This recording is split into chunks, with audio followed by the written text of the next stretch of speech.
encuentro que es muy peligroso lo que estamos viendo, y es una de las razones por las que yo creo principalmente que los esports peligran como deporte, porque están asociados a intereses económicos y están asociados no a cuando cumplen el criterio 5.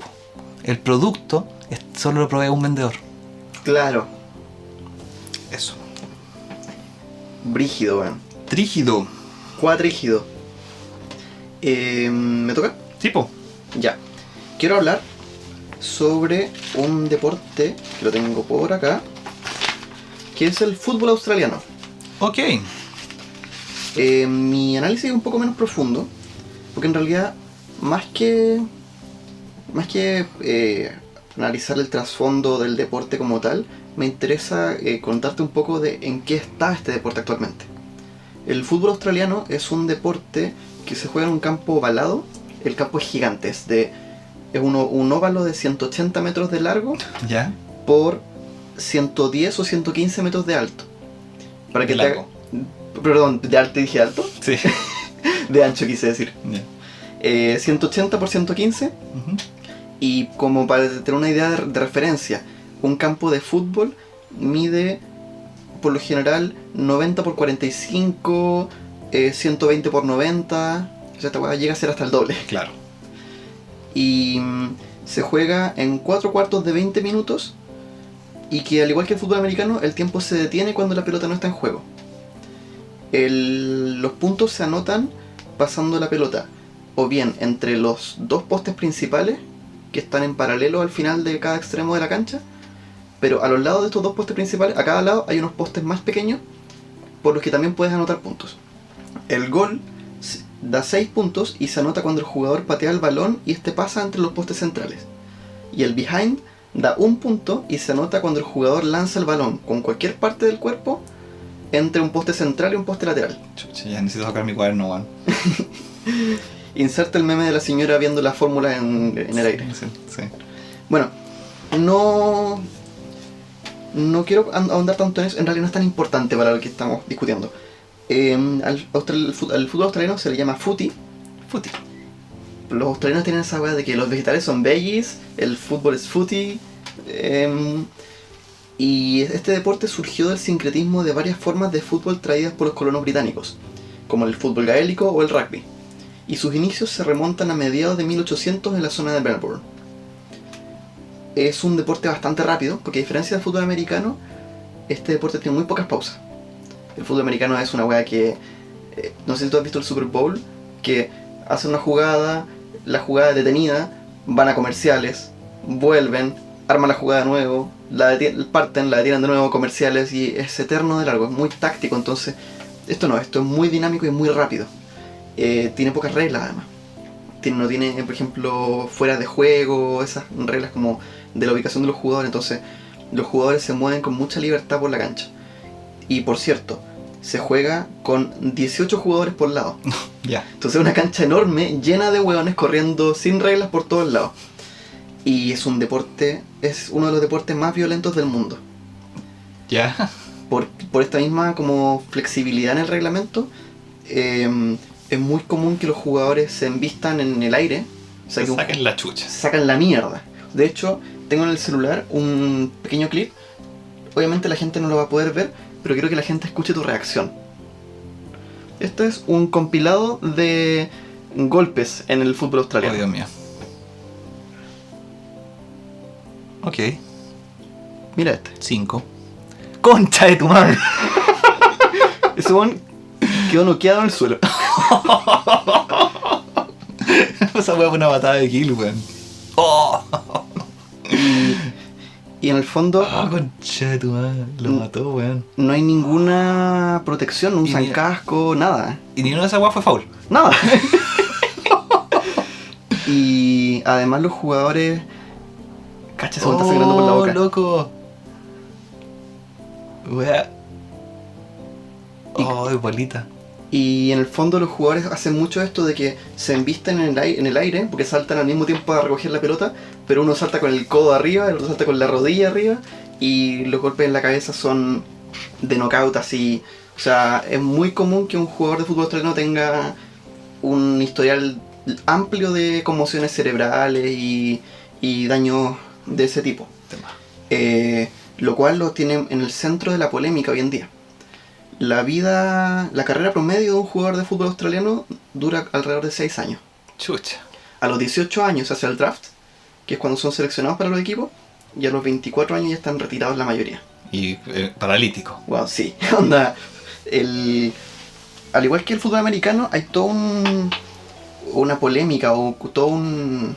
¿cómo decirlo? Un escrutinio sobre el deporte por estos daños a los cerebros de los jugadores, que es un poco lo que pasó después de que murió Chris Benoit en la lucha libre. Que Chris Benoit, para quienes no saben, es un luchador que en un ataque de locura mató a su familia y se suicidó el año 2007. Y cuando le hicieron la autopsia se descubrió que tenía un daño cerebral brutal. Su cerebro era el de una persona de 80 años y él tenía 40. De 80 años con Parkinson. Bueno, sí.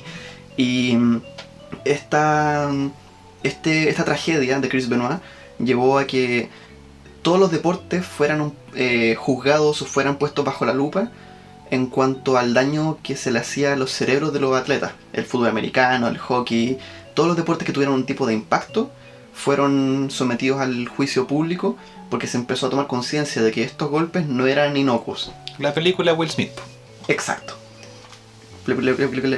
La película Concussion. Concussion. Que Concussion es el nombre en inglés para lo que se conoce como TEC, traumatismo encefalocraniano leve. Contusión. Concusión, de hecho. Concusión, Sí. mira. Concusión, de hecho, no está en el diccionario, pero a nivel médico lo estuve revisando en algunos papers, igual se usa. El problema de estos golpes es que, ¿qué ocurre cuando tú tienes un golpe de knockout? Tu cabeza experimenta una desaceleración, porque en el fondo tu cabeza va en un sentido, te golpeas en el sentido opuesto, y tu cerebro, que está flotando en líquido, rebota adentro de tu cráneo. Adelante y atrás. Claro, y ese golpe frontal y lateral y trasero, o de un lado hacia el otro, genera una especie como de cortocircuito en el que te apagas por un momento. Y posteriormente viene una inflamación cerebral que hace que sea muy muy delicado tu cerebro. Existe lo que se llama el síndrome del segundo impacto, que si tú tienes una concusión y te sacan de la cancha y después vuelves y te pegas de nuevo, te puedes morir. Con un cabezazo en el refrigerador. Sí, así te quedas en un estado muy delicado y donde las consecuencias pueden ser catastróficas. Entonces, ¿qué ocurre en el fútbol australiano? Los jugadores, se sacan la mierda. La mierda. Y con cero protección se tiran con la rodilla en el aire a pegarle una cabeza que no tiene casco. Y existe una cierta permisividad en torno a este deporte. Entonces, un poco como que se presiona a los jugadores a que si es que están con una concusión, que sigan jugando. Y se desincentiva el autocuidado y el cuidado de los profesionales médicos que están en cancha.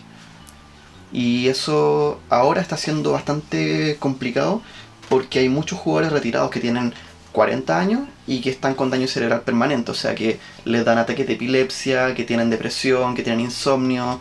Es bastante terrible. Oye, weón, ¿y no se ha muerto nadie jugando esa weá? No muchos. En el tiempo reciente... Esa nunca una buena respuesta. Esa nunca una buena respuesta. ¿Ha violado a alguien? No mucha gente. Bueno, hay reportes de muertes, pero no recientes. Y el deporte igual lleva bastantes años de existencia y son casos más bien... O sea, ha muerto más gente jugando fútbol que jugando fútbol australiano. También que más gente jugando fútbol. Sí, también es cierto. Pero, por ejemplo, el jugador retirado Sean Smith tiene 50 años y tuvo 30 concusiones en su carrera. Mira, número cerrado. Apto para TOC. Entonces, espérate, ¿jugó cuántos? ¿6 años? No revisé Se empezó a los 18, ¿qué edad se retiró? ¿Sabes? No recuperé. 18, 24 son 6 años. ¿Tuvo como cuántas contusiones? 5 concusiones por año. Concha su madre. Harto. Y otro problema de este deporte es que en Australia hubo una maniobra política porque los directores de los clubes deportivos se dieron cuenta de que podían ser responsabilizados por las lesiones de sus jugadores. No shit, Sherlock. Obvio. Entonces, en los años 70 hicieron un lobby junto con el ministro del deporte para sacar a los deportistas profesionales del programa de compensación de trabajadores. Ay, qué hijo de perro.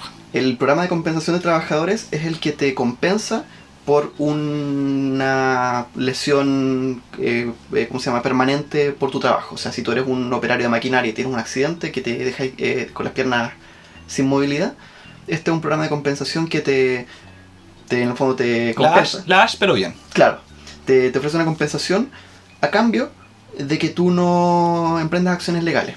O sea, era conveniente para el trabajador y para la empresa empleadora. Claro. El problema es que estos buenos se dieron cuenta de que con esto, en el fondo estaban asumiendo su responsabilidad en la lesión del jugador. Brigio. Entonces hubo una movida ahí para sacar a los atletas profesionales de esta medida legal. Hijo de puta. Bueno, totalmente. Y actualmente la AFL, que es la Australian Football League, está tomando medidas al respecto, pero son medidas bastante blandas. No están un poco lavándose las manos, un poco como lo que está haciendo la NFL en Estados Unidos, lo que está haciendo la WWE con los luchadores, que es como, sí, tomamos medidas, pero igual insuficientes. Claro. Como tomamos medidas de aquí para adelante, pero no nos hacemos cargo de lo que pasó antes. Y hay neurólogos como Nathan Gibbs y Alan Pierce que indican que en el deporte hay presión para no reportar las concusiones. Y este es el gran tema, que es que la cultura deportiva en torno al fútbol australiano sigue celebrando esta violencia. O sea, hasta hace no mucho, los programas televisivos de fútbol se dedicaban a mostrar como el ranking de los 100 mejores golpes del fútbol australiano. Eran compilados como el que te mostré recién. Dios. Entonces era algo que la gente iba Normalizado. a ver. Normalizado. Totalmente. Y un poco buscado. Y claro, o sea, los jugadores de fútbol australiano son atletas de un nivel muy alto, pero que viven constantemente llenos de moretones, llenos de ¿cómo se llama? Traumatismos en los músculos, en las articulaciones. Es muy común que los jugadores se destruyan las rodillas. Entonces es un nivel de violencia que realmente está en un nivel que ya no es aceptable. Uno vale la pregunta de hasta qué punto. Bueno, es complejo porque un aspecto del deporte en general, del deporte competitivo, es que te destruye. Eso es así. El deporte amateur es extremadamente sano, especialmente para nosotros. Sorry. Es sano, especialmente para nosotros que somos una sociedad sedentaria. El deporte amateur es maravilloso, pero el deporte competitivo destruye cuerpos. O sea, los esgrimistas no tenemos rodillas después de un tiempo. Yo, como te decía, yo hago esgrima amateur y durante un tiempo competí harto y tengo problemas en mi cadera asociados y en la rodilla asociados a los impactos. Ahora, también tengo 33 años, ya empezó a fallar todo un poquito. Pero no tenéis 60. Pues. Claro, y yo sé, y estas son cosas que probablemente también tendría en 3-4 años más porque uso mucho el computador, porque me siento harto, porque no me siento bien. Pero aceleré el deterioro a través de haberle pedido mucho a mi cuerpo en un tiempo muy corto. Entonces el deporte altamente competitivo destruye cuerpos, eso es así. Sí. Y es difícil entonces hacerse la pregunta de, bueno, ¿cuánto es decisión o algo que aceptamos, por decirlo así, y cuánto es un problema sistémico? Claro. Y yo creo que aquí en el tema del fútbol australiano, el tema sistémico cuando empieza a ser corrupto, cuando empieza a haber un lobby desgraciado, cuando empezamos a ver en el fondo los intereses políticos, no los intereses deportivos. Claro, que de hecho es algo que pasa mucho en el fútbol australiano, los jugadores mismos lo reportan, que es que en realidad nunca están decidiendo al 100% de forma responsable, porque ya te dicen sí, tenés que cuidarte, si estás lesionado tenés que avisar, pero al mismo tiempo están viendo que algún que se lesiona, lo quitan del equipo, le quitan titularidad, entonces también en este afán de hacer carrera prefieren mamarse la lesión cerebral y subir con el cerebro molido a seguir jugando. Como en la lucha libre. Claro. Que ocurre lo mismo, que quienes son menos cuidadosos con su cuerpo son vistos como menos comprometidos con la compañía y los sacan de la competencia.